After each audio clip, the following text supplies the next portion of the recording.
Bonjour Paulin. Donc, ici, en fait, là, tu as bien trouvé là, ta mesure du segment AD qui est de 2 centimètres.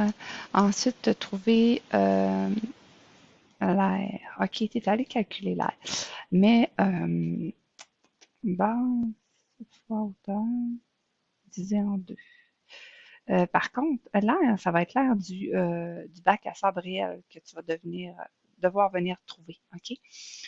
Parce que c'est le volume du bac de sable qu'on veut, donc on veut le réel. Ça veut dire que le segment AC, étant donné qu'AD est de 2, ça veut dire que le segment AC complet est de 4, parce que c'est 2 et 2, donc 4 centimètres.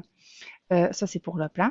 Pour le réel, ce qu'on va faire, c'est fois 50, ce qui veut dire que HF, ça va être 4 fois 50, donc 200 centimètres. Ici, EG, c'est 2. Alors, ça veut, ben, DA, c'est 2, excuse-moi. Ça veut dire que le réel EG, ça va être fois 50, qui va nous donner 100 centimètres. Ça veut dire que EG est égal à 100 centimètres.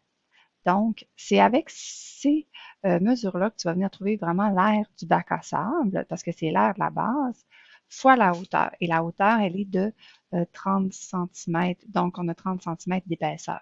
Donc, air d'un triangle, dans le fond, ça va être l'air est égal à base fois hauteur divisé en 2. Et ça va être l'air de la base de mon prisme finalement, et que je vais multiplier par la hauteur ici de 30 centimètres là, pour avoir le volume. Donc, je vais te laisser faire la correction de ce problème-là. Si tu as des questions, n'hésite pas.